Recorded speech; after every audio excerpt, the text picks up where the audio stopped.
How's everybody doing today? We before we start, Tommy wanted to say a few words. Oh, yeah, yeah. Well, thank you, first of all.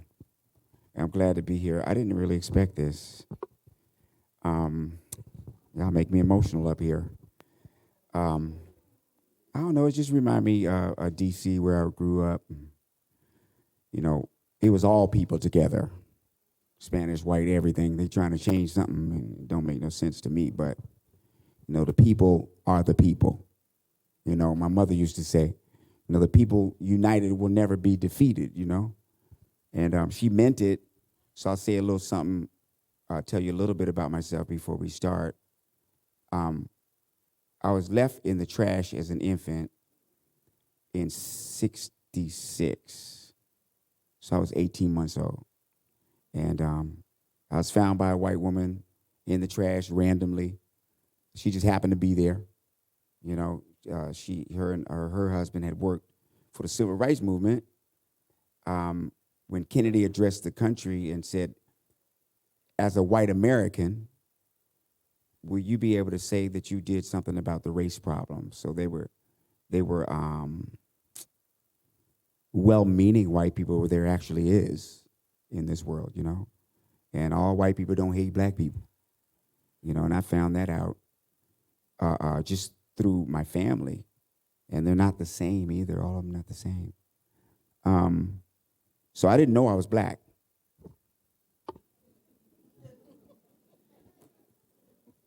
I I grew up in Wyoming and in Colorado. So I didn't know what black and white was, until I moved to Washington, D.C. And I moved to Washington, D.C. in 68 when King got shot. And y'all was riding too. And we saw fires and tear gas, and that's all we saw when we got here to D.C. And my brother looked like David Cassidy. I don't know if y'all remember the Partridge Family. And my sister looked like Cindy Brady. So we got to D.C. and settled into part of the city northeast. And one of the women told my mother that they were at the swimming pool and we can go down and play with the black kids or whatever, right? She didn't say black, she said the kids. So we went down there and the black, I can say black now because I ain't know, but all the brown kids whipped our ass like every day. And they were saying, beat the white cracker's ass and beat the white cracker lover's ass. And they were doing it too. We had to run home, and I was fighting since I was 5. So I finally went to my mother. I said, why do they keep calling me a white cracker lover? Because I like graham crackers. White crackers kind of dry. You got to have water with them or tuna or something. Graham cracker, you got some apple juice, you in business, So she said, that's when she explained to me colors. She said, well, that's what people your color call people our color when they don't like them. And I was like, well, what color am I? She said, well, you're black. I said, I'm not black, I'm brown. Y'all crazy. I learned because I learned my colors from the crayons. She said, well, that's what we call y'all anyway. I thought that was the stupidest damn thing I ever heard in my life. And so, because I thought we were like animals. Because I grew up on farms and ranches. And, I saw a cat would have, kittens, and it would be a black one, a gray one, a speckled one, a brown one, or a horse could have a colt. It could be a black horse and have a white colt. So I thought whatever we were like animals. So we moved from D.C. because it got so rough and we had to fight so much that we moved to Wheaton, Maryland, which was all white. That's the first time I heard the word nigger. Because grown white men were chasing me home. I'd be on my bike, they jump out of the truck, kill the nigger. Running through the woods, getting home barely. They throwing stuff through the window, shooting through our window, nigger this, nigger that.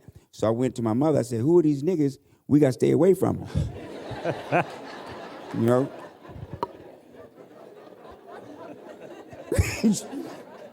They must not be nice people, And then she said, Well, that's what people our color call people your color when they don't like them. And I ain't like that at all. And I said, well, what color are y'all? She said, we're white.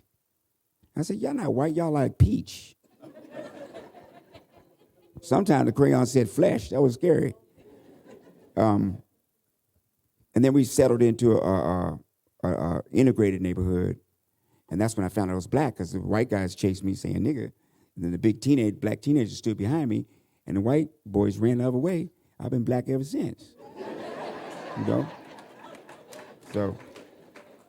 So when you hear me use certain words or whatever, just know that it's coming from a balanced place. You know, my grandfather, who was a white man, I used to be on the ground as a kid playing Cowboys and Indians. He'd get down with me and say, well, you get to be the Indians because they're the heroes. You know, and all cowboys didn't kill Indians. You know, so that's what I was raised with from a white family. My mother used to like to come to the school and raise all kind of hell. Because in first grade, I put up the Black Power fist. You know, when they said, you know, we're gonna learn the Pledge of Allegiance. And I was like, you know. And they said, oh, you think you're funny? And they took me down to the principal's office. Said he thinks he's funny. And my mother came to school. I couldn't stand she come around because she started everything. And so she rolled up in there. What's wrong? You know, he put up the Black Power fist during the Pledge of Allegiance. And she said, well, that's all he knows about himself. You know, he's been taught that, you know, from the James Brown song. You know, say it loud, I'm black and I'm say it loud. Say it. Put up the fist, shit. Y'all too, come on. Say it loud. Right, see? You ain't heard that in a long time, have you? So I learned the Pledge of Allegiance. But she was my teacher. You know, she taught me about race and all that stuff because she was focused on the human race, man. And to take me into her family, she had to be hip in the first place. You know, I would go to school and me and my sister would be late. If we were late to school, we had to sign up for detention. You know, so I would have to go sign up for detention, and my sister got to go to class. So here come my mother to the school. Why does my daughter get sent to class and my son got to go to detention? And they said, well, we didn't know that was your son. She said, that shouldn't make no fucking difference. Okay? She said, you know, you treat them fairly. But then she took me to the park. She would have these talks with me, boy. And she took me to the park. She sat me on that bench, boy. She said, let me tell you something right now. She said, if you want to be successful in this society, your sister can be late, but you can't. And I was about ready to cry because I was like, that's not very fair. But she just taught me those truths. And so out of that, you know, when I did realize I was black, and I did a lot of reading when I was a kid. She knew I could read real good. So she fed me all these books. She gave me Lena Horne's autobiography. She gave me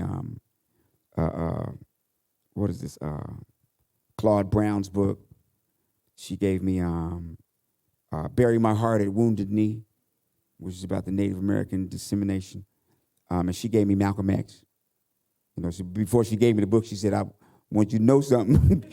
She said, all white people ain't the devil, you know. I said, I know that, Mom. And then I read the book. I was like, well, I don't know. You know what I'm saying?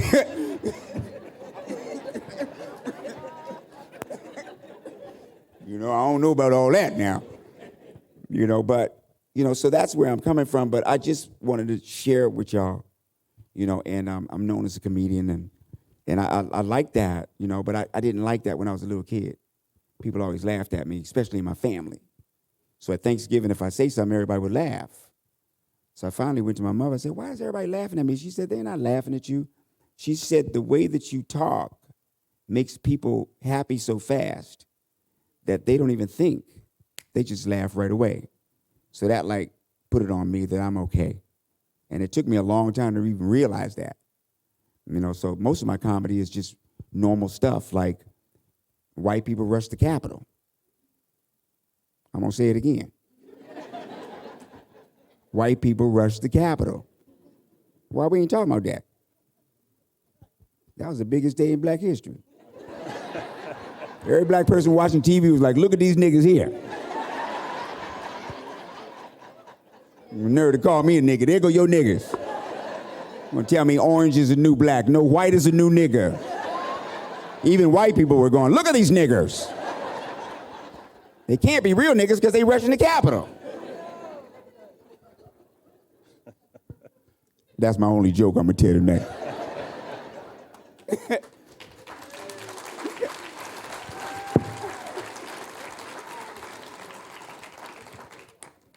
Well, we're here today because we're highlighting you, and you know we're here. This is a library, and we're gonna talk about your book, and your book is titled "Living in Color." So, you know, before we get into everything, what does living in color mean to you? It's a spiritual thing. You know, I came to who I am at this moment, you know, with varied experiences, you know, with trying to learn what's going on in my visit here on planet Earth, you know, because I had to take it back to basics because I was a confused child, you know, because I would have, you know, my brother, you know, I grew up in a neighborhood where everybody had like 5, 6 brothers. I had one brother and he didn't fight, you know, and my sister was I had to protect her, so we gonna whip your sister white ass, and I'd be like, no, you ain't. And I'm fighting 6 girls that's 15 years old. I'm 9. You know, so it was like one of them things where I just had to learn who I was, you know, but, you know, after going through some dark times in my personal life and stuff, I realized how fortunate I was and how God has blessed me so much to be able to see the world in this spectrum, you know, so I end up, it can't be a coincidence now. There's 2 things that can't be a coincidence. One is my mother was not a God believer. She was an atheist, like staunch atheist. She was hip in every other way. But when it came to God, she didn't want to discuss it. If somebody came to the door, she chased their ass away or whatever. And so I never really had that in my life, but it came naturally. And on her dying day, she couldn't even hardly talk. And she told me, I'm not afraid no more because there is a God. Now, how can she take me from the trash and believe that and then be transformed through raising me? And I believe it was through raising me that she was transformed. You know, and then the other coincidence is, how do I end up on a show called In Living Color? Right? I mean, this can't be a coincidence that I end up on that is the one thing that forged my whole name, for all the talent that I have. It's what it gave me a place to be, you know, and I got to be in my profession and got to do the things that I do because of this show In Living Color. And then I realized I've been living in color my whole life. So it was the appropriate name of the book, was Living in Color, because there's so many incidents, so much awareness that came from being on both sides. And I see the similarities in people because I lived in that type of color. You know, there wasn't, the Latino experience was nothing to me. My mother spoke Spanish. You know, the Caribbean experience was nothing to me because of my neighborhood. The African experience was nothing to me. The white experience definitely wasn't nothing to me because I was always enlightened. My grandfather I was the spoiled one of the family. You know, everybody else had to clean up. I got to watch football games. You know, and he used to teach me different ethnicities through the names that were on the back of the jerseys. So he said, what is Pulaski? I say, he's Polish. And what is this? I say, he's German. So he taught me all these different things, and then the stuff that I learned from reading. Because let me tell you something, when I found out I was black,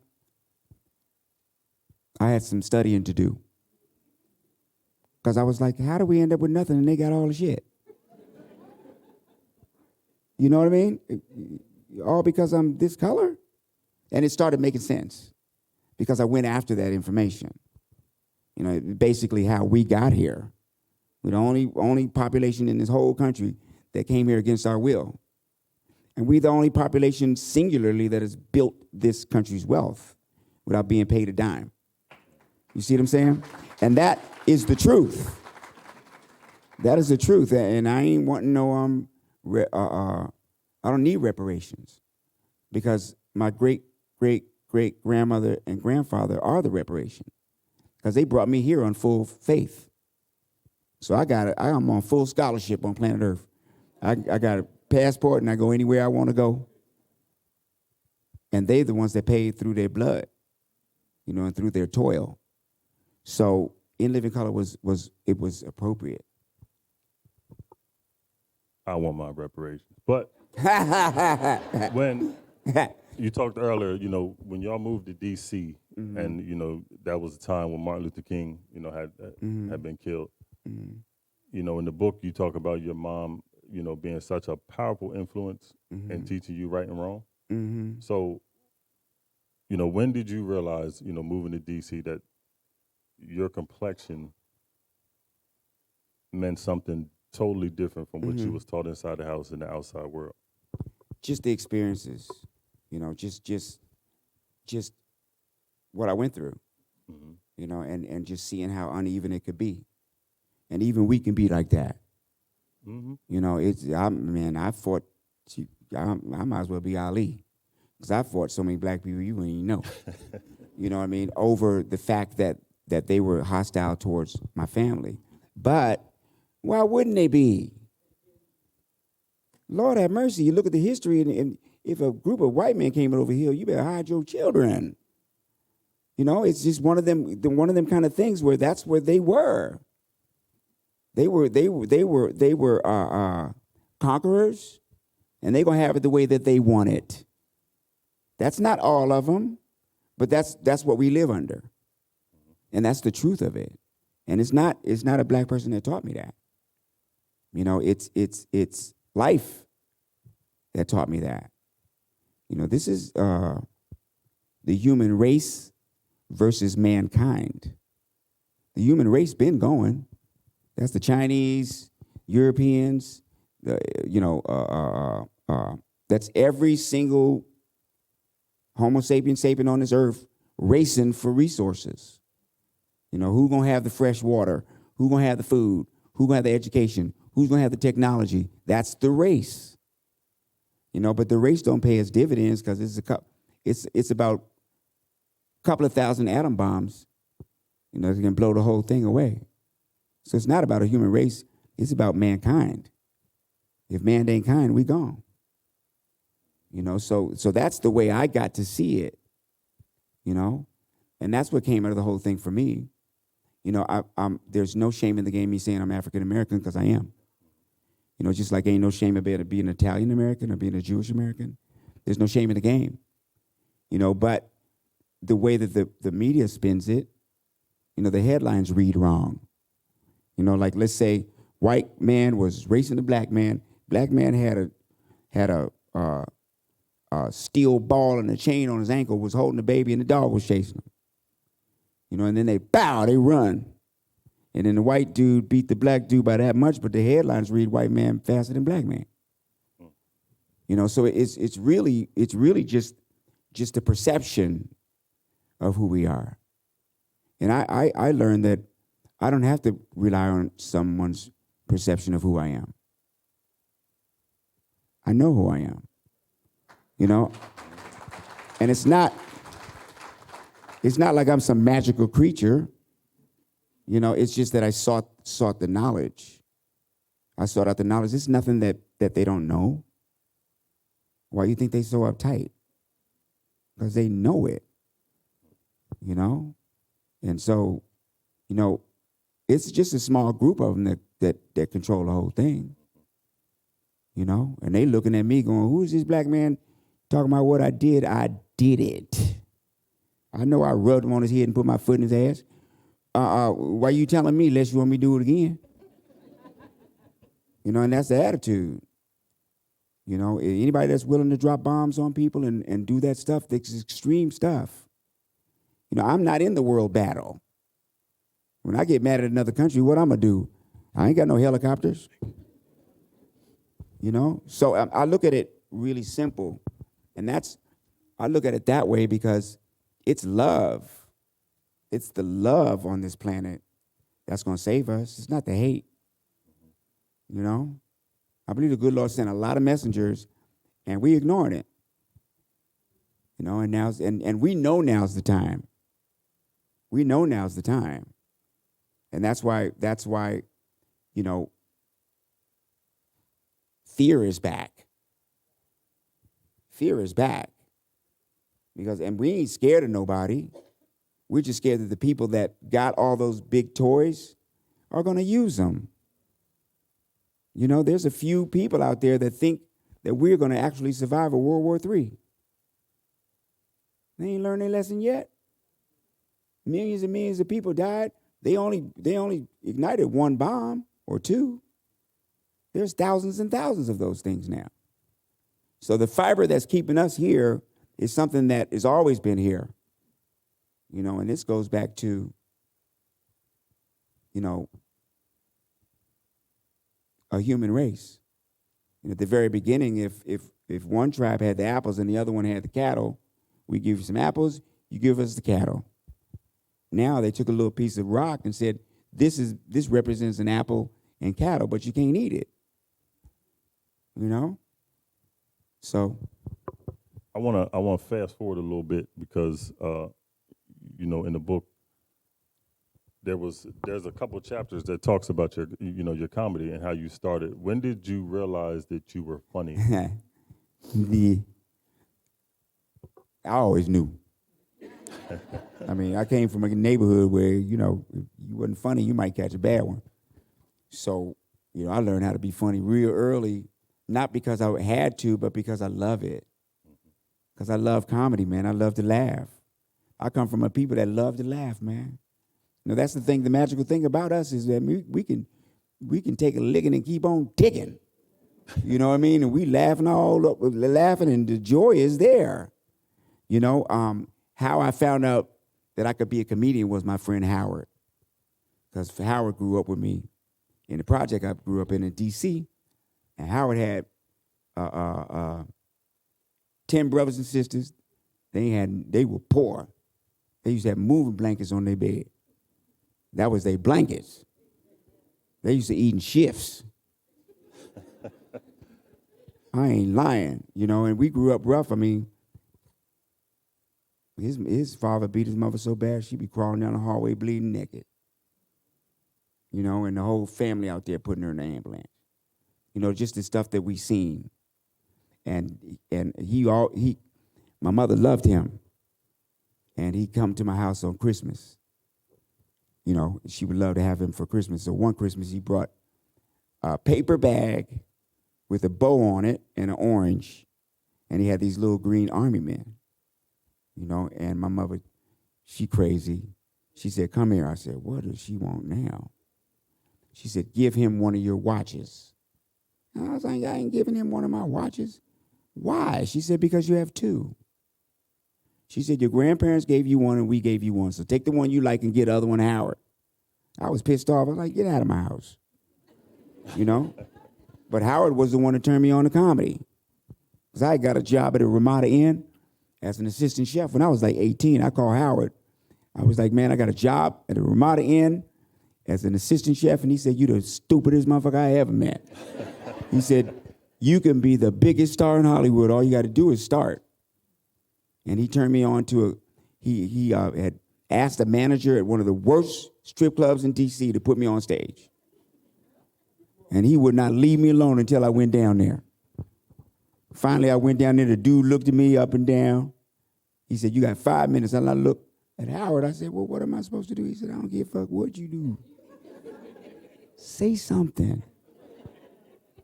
And I went up there and they laughed right away. And I ain't stopped since. That's how it started. Mm-hmm. I want you to go in a little bit of detail with this one because in the book you talked about the comedy show that eventually changed your life, and that was when Keenan Ivory Wayans was sitting in the audience. Mm-hmm. Talk about that a little bit for me. That was, when I left DC, I was only in DC for a year doing comedy, and I blew up so fast. The next thing you know, won the Apollo, and a friend of mine who turned out to be my manager took me to New York, and I won the Apollo. I won technically. I mean, I didn't win technically, but I won. It was down to me and the singer, and he said, "Who you want? You want Tommy Davidson, Washington D.C., or you want this guy from New York?" So I lost. But I really won, and he said, "Do you mind if we went to L.A.? I'll pay for your plane ticket for a week, and if you like it out there, would you let me be your manager?" So I went to L.A. not knowing nobody, and I met Keenan, Robert, all the comics that were out there, and I basically kicked everybody's ass, and they were like, "Ooh, who is this?" And then I went home. We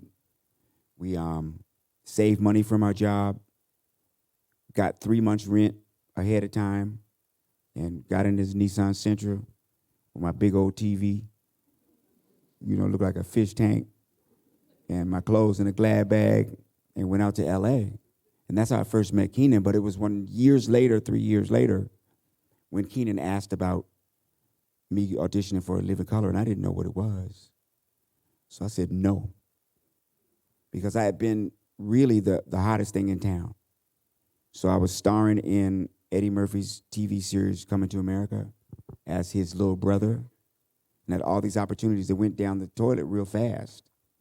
And so I was tired of that, and we were just back in the clubs just doing comedy. And my agent said, "Why don't you try and do it? If you get it, you get it. If you don't, you don't." So I did it, and I got it.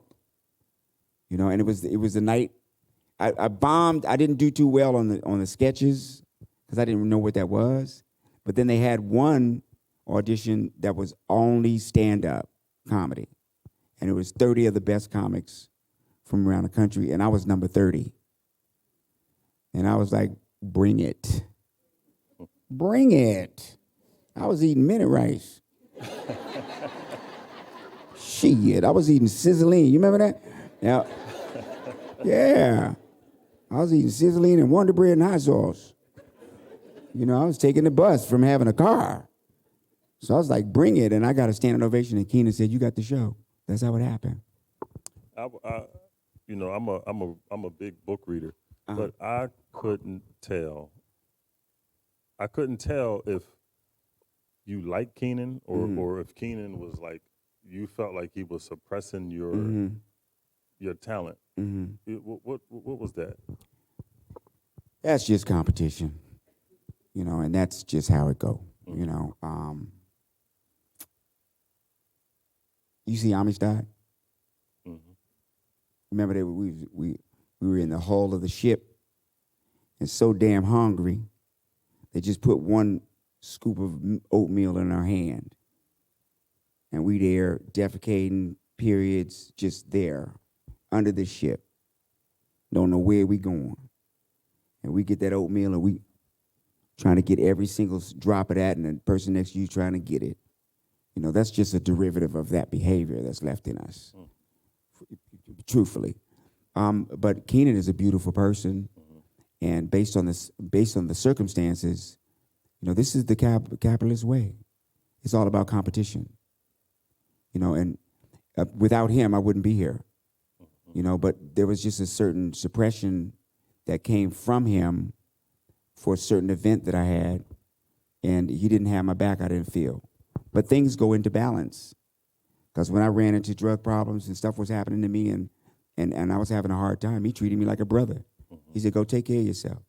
So it's always two sides to it, At any job you work at, you just work there. Your friends are your friends. You may find a friend at your job that you get along with, but it's just a job. So when y'all go home, you with your friends or whatever. Sometimes you come back to the job, you don't know each other like that. You know each other from the work, And so we had that relationship too. But all told, I co-wrote this with another person. There's no excuse, but sometimes they took they took their own poetic license with words, and There's some things that I wouldn't say. But I had to choose between having the book come out or not. Because I knew if I was asked in person, I can explain myself clearly. It doesn't make any sense for me to down anyone's family of any color. Because that's not what I'm from. My mother we used to have to catch the bus to get groceries. And we was on welfare too. And man, we come home with them groceries and she started giving food to people on the way up the stairs. I'm like, what are you doing? I'm eating sardines and salad croutons and shit. You know? You giving a whole jug of orange juice to Ben. He ain't even old enough to carry it. And she looked me right in the face. She said, you don't tell me what to do now. She said, do you have what you need? I said, yes. And she said, now. There it is. You know, so she was teaching me the universal law of exchange. You know, as long as I have an open hand, I can give and receive. But the second I do that, I can't do either. You know? So it doesn't even make sense for me to even have that approach. And it's better for me to explain that in person than in words. Because a business is a business. And that's like war. You know, this book wouldn't even exist if I didn't have to give and take a little bit. You know?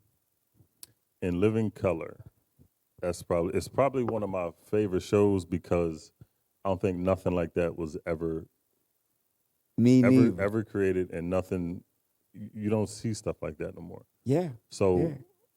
Talk about that experience doing that show. The best. Oh, man, the best. The best. Because we just, Keenan created a monster out of us. He was like, do whatever you want to do. And then after about 3 weeks of that, he's like, y'all can't do that no more. You gonna get the show canceled. Well, you never should have told us that, and we ain't never stopped doing it neither. We driving him crazy. Y'all come on now. We gonna get canceled. But the show kept getting better and better and better and better and better. People was loving it because we was coming from a truthful place. You know, there was never a majority black cast that did a sketch show. You remember Carol Burnett or, all these, but this was the first one that was coming from our perception. And it wasn't all black cast, it was mixed, but the majority was us. But the most powerful part of In Living Color was white America loved it because we were all finally laughing at the same things. Because white people ain't know what they could laugh at when they come to us. They have to kind of look around the room. Is this all right? You know what I mean? But, we never asked that about Andy Griffin. We ain't never seen, is Andy all right? Is Fred Flintstone all right to laugh at? Is Ralph Cramden too much? Because we all laughed at the same things, but it never was one show that did it. So I guess you can call that black and white TV. And you can call us color. But it was needed. It was something that all of us needed. We all loved it. And it was Latino, Asian, black, Caribbean. It was all of us together like we really look. The way we look to other countries is not the way we look to each other. It's some kind of impression that we're trying to give somebody. And everybody caught a bad one. Ain't nobody here that ain't, the Irish, got the potato kicked in their ass, Chinese was on that railroad. Jews ended up on them boxcars, getting gassed and stuff. The Italians came from nothing. Hell, the cockroach is called a German cockroach. I don't know nowhere in Africa called Germany now. The ghetto was named for cities that the poor Jews lived in Europe. I don't know how we got that tag. So, I may have lost track, but I don't. because I know if I put enough of this out there, it'll make sense, you know? Mm-hmm. So that's it on that. Now you talked about Mhm. the lifelong friendships from that show, and you went in kind of into like depth with Jim Carrey. Mm-hmm. You know, you said that was probably one of the closest people that you've ever met. So Mm-hmm. what did you learn from him? What did he teach you about comedy? Um, that it ain't got nothing to do with friendship, you know? You know, Jim was like, all the white friends I got. They're not racist. They don't look at me that way. You know, we're on equal footing. You know, it's the one thing I loved about him the most was that, and I still do, is that he knows I'm just as talented as him. You know, and he don't play it like that. You know, um, when it comes to blacks in Hollywood, it's like everywhere else. You know, there's so little opportunities that we get to pulling and shoving. You know what I mean? Instead of going, you know what? It's enough for all of us. Just love, just let's just go. But it's something it's a reality, and it's not a reality that's been longer than Europe's. Why do you think they came here? They was getting the foot in the ass. It was like, let's get out of here. We got to get out of here. It wasn't no resources. They didn't come over here rich. They came here running from the problems that they had. You know, um, so it's really on even ground. We end up mad at the wrong people. My mother used to say, the only thing you got to worry about, it ain't black, white, and Latino, is green. Mm. And the people who got a lot of it is straight crazy. And they'll do anything for it. The whites were called out from the Midwest. I'll give you an example. Whites were called out from the Midwest when the Dust Bowl came and didn't have anything, lost their farms. And they asked them to come out to California to pick fruit. We'll give you 15 cents a day. And all of them went out there, and then they said, no, psych, 5 cents a day. And that was to their own people. So, it's all about balance, especially now. Because we know we can lose it fast because the pandemic was here and the world was over. And it was kind of easy, wasn't it? It happened fast. Wasn't nobody working. I was buying things I ain't need because wasn't nothing left in the grocery store. I still got, canned sweet potatoes up in that bitch. It was all gone, and it was that easy. So I think the best thing that came out of it is we do really realize that we're dependent on each other. But the political and economic situation reminds me of the Dutch. When the Dutch got into the slave trade, they became tremendously wealthy. But then the people who had all the money got into politics, and they don't care about people. So their interest is in their bread. And that's what I feel. This is subjective. That's what I feel is going on now. It's the richer corporate that is in positions to dictate what a woman gonna do with her body, to dictate, who gonna get health care. What they care about that, And so, we come out of that situation, but there's a lot of money lost from the ones who had it. So you go to the grocery store now, and you be like, hot dogs, wow, how much? They're just getting their money back. You kind of want to switch gears a little bit because there's a chapter in the book that's called Alien Abduction, Mm-hmm. and I didn't know where you was going with it at first when the chapter first started, but then you kind of went down the whole of your of your addiction and everything like that. And I think that's, to me, I think that's one of the most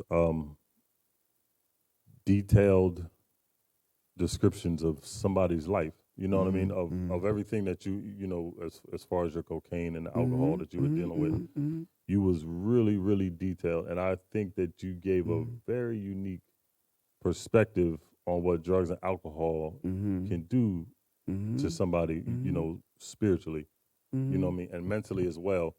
But I say that to say this, from you being little Tommy to Tommy today, what has your life taught you mentally and spiritually about yourself?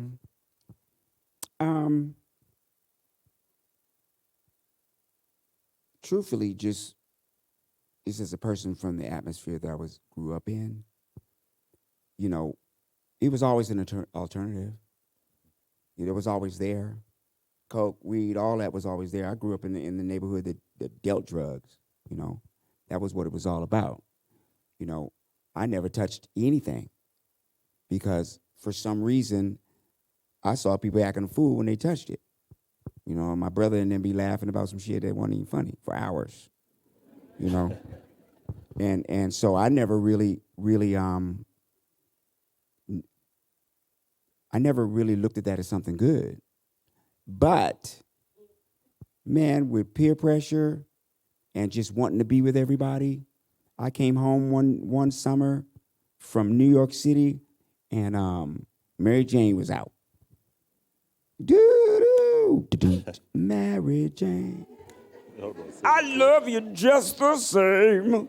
Mary Jane, I love you, baby, baby. Mary don't play no games. Yeah. So, and all the girls was out there smoking weed. I was like, I'm gonna try this, man. You know what I mean? And it was a little period that I went through, and it wasn't nothing not normal about drinking and all that stuff.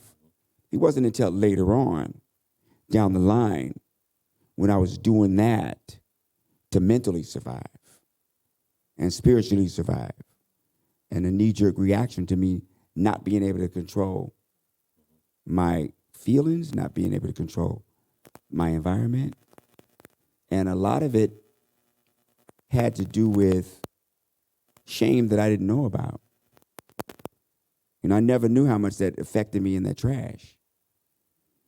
And that's not an excuse or anything. That's just my reality. And also, there's just, I found that there's a certain kind of unreal cockiness about being a human being. Because when I'm on the outside, I'm going, why don't you just stop? I don't know why this person is behind the dumpster somewhere crapping on himself. Why don't you just pull yourself up? You don't really think about anybody's circumstances until your ass is in it. And then that's when you discover that there's something higher out here. Because that comes to your aid.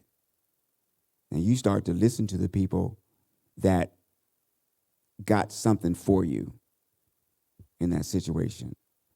And I got exposed to faith. I got exposed to humility, because it was happening to me. And there was nothing I could do about it. It had me. And it was the love of my friends and the prayer and the people that didn't even know me that just cared about another person going through something. And me and my recovery process woke up a brand new person in me. It woke up a brand new compassion for others because it was had for me. It woke up a non-judgmental side of me,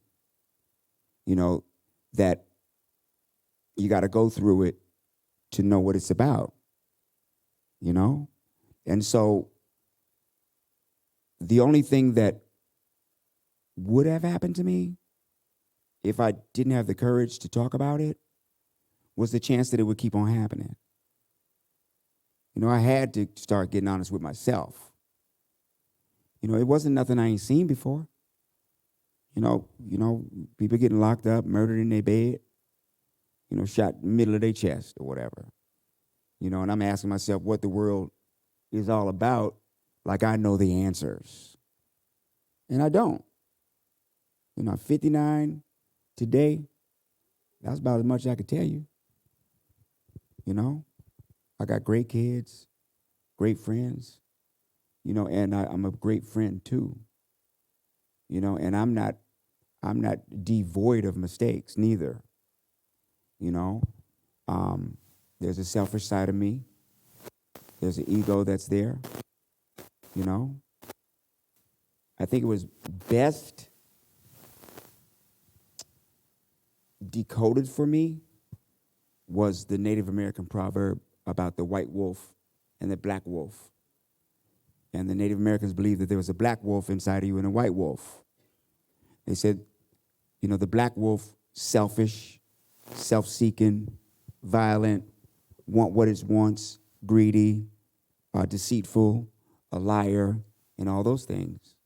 And the white wolf is truth, seeking higher knowledge, loving other people no matter what. And which one is the dominant one?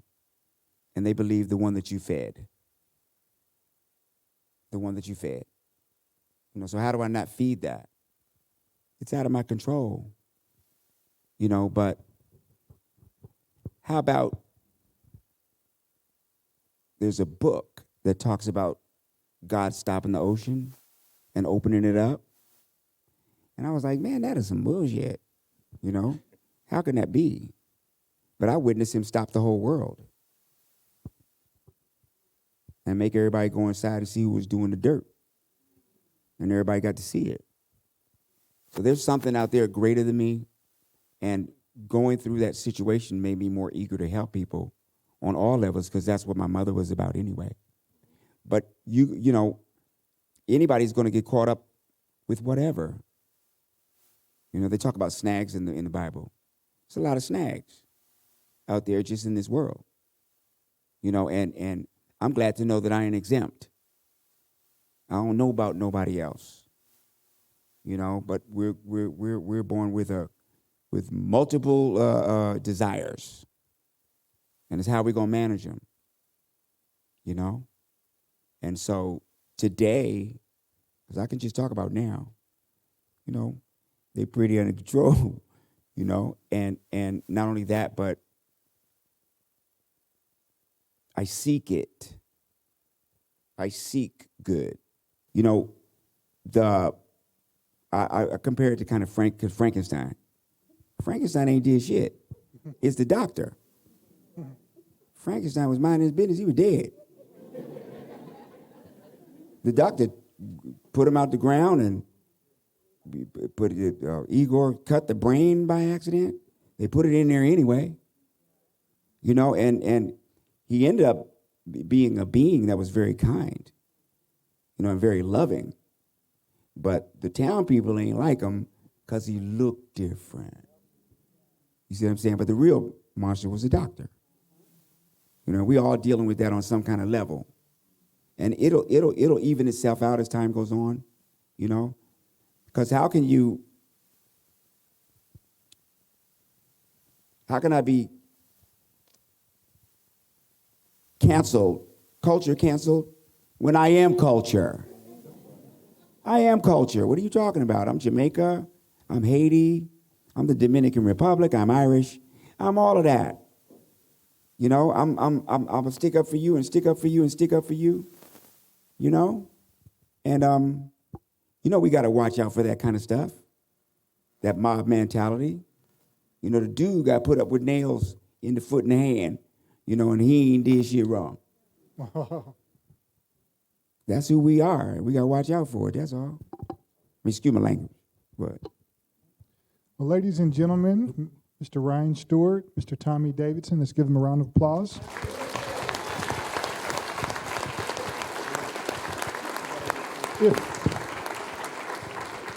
If you could just keep your seats while Mr. Davidson heads over to the other side of the library for book signing.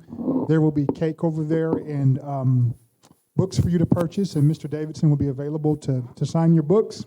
So if you keep your seats while we escort Mr. Davidson over to the reference room.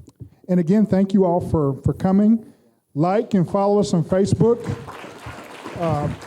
Brag to all your friends if they ask where you're at. I went light on. Tell them you're at the library tonight. I got you. I went light on the air. You know what I mean?